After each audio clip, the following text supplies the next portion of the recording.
कल्पना कीजिए कि उम्र के 45 साल में आपकी गाड़ी का बहुत ही दर्दनाक हादसा हुआ हो और कोई आपको पहचान भी न पाए, ऐसा चेहरा आपका हो गया हो। इस हादसे के 4 वर्ष पश्चात ही फिर से हवाई जहाज के हादसे में आपके कमर से नीचे का शरीर पूरा पैरालाइज हो जाता है। इसके बावजूद आप भविष्य में करोड़पति बनते हो, बहुत अच्छे वक्ता और सफल उद्योजक बनते हो और ऊंचाई से बहते हुए पानी से वाटर राफ्टिंग जैसा जानलेवा खेल भी खेल रहे हैं। चुनाव में खड़े होकर अपने शहर के मेयर बनते हो तो किसी को भी इन बातों पर यकीन ही नहीं होगा, पर डब्ल्यू मिशेल ने यह सारी बातें व्हील चेयर पर बैठकर सच कर दिखाई हैं। आज के राहे मन की में इस रोमांचक कहानी में मैं मिताली आप सबका स्वागत करती हूँ। गाड़ी वाले हादसे में मिशेल पर 16 ऑपरेशंस हुए। उनके शरीर का 65% हिस्सा जल गया था। चम्मच से खाना खाना, किसी को फोन करना या खुद चलकर बाथरूम में जाना भी उनके लिए असंभव था, पर नौका चालक रहे हुए मिशेल ने हार नहीं मानी। मैं खुद मेरे जीवन नैया का चालक हूं और यह दुर्घटना मेरे जीवन का एक उतार चढ़ाव है। इस हादसे को मेरे जीवन का अंत समझूं या मेरे जीवन की नई शुरुआत, यह मुझे तय करना है।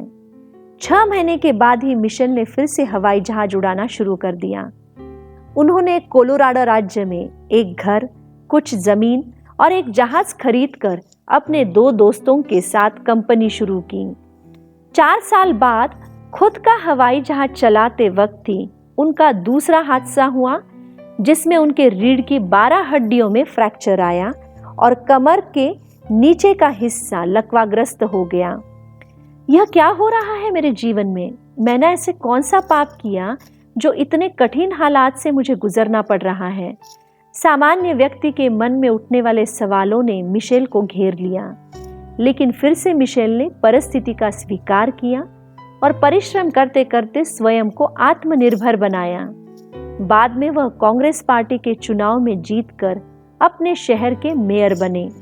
शुरुआत में उनके प्लास्टिक सर्जरी के चेहरे को लोग बड़ी अजीब नजर से देखते, लेकिन उन्होंने खुद को कमजोर नहीं होने दिया। वाटर राफ्टिंग खेल को खेलना चालू किया, शादी की, पब्लिक एडमिनिस्ट्रेशन में डबल ग्रेजुएट किया। अपने शहर के मेयर होने के नाते शहर के नैसर्गिक सौंदर्य के बचाव कार्य में बहुत ही सराहनीय कार्य किया। बहुत अच्छे वक्ता भी बने। मिशेल के ऐसे आश्चर्य कराने वाले सकारात्मक विचारों के कारण उनको today show, good morning America ऐसे टीवी प्रोग्राम्स में अपने एक्सपीरियंस शेयरिंग के लिए बुलाया गया। परेड, द न्यूयॉर्क टाइम्स ऐसे विश्व प्रसिद्ध मैगजीन में उनके रोमांचक अनुभव छपने लगे। मिशेल कहते हैं कि मेरी ऐसी हालत होने से पहले मैं 10,000 कार्य सहजता से करता था और आज 9,000 कर सकता हूँ। पहले के 1,000 कार्य अब मुझसे नहीं हो रहे, इस बात से मैं दुखी हो जाऊं या जो 9,000 कार्य करता हूं उस पर अपना ध्यान लगाऊं, यह मुझे तय करना है। मेरे जो यह 2 हादसे हुए, उसका शौक जताकर आगे का जीवन व्यर्थ करके मुझे क्या मिलेगा? यह सवाल वह खुद से करते हैं। फिर से नए अनुभव, नई चुनौतियों का सामना करना, इससे दूसरा कोई सुख नहीं। और जीवन में पीछे मुड़कर देखने के बाद हमें लगना चाहिए कि जो हुआ वह बहुत बुरा हुआ, पर इतना भी बुरा और भयानक नहीं हुआ कि मैं आगे का जीवन निष्क्रिय और जैसे तैसे गुजार दूं। इसी गहरे चिंतन के साथ हम फिर मिलेंगे और एक दिलचस्प और रोमांचक कहानी के साथ। तब तक खुश रहिए, अपना ख्याल रखिए और हाँ, चैनल को सब्सक्राइब करना और इस हफ्ते के मेडिटेशन से अपने आप को तरोताज़ा होना नहीं भूलना। Thank you.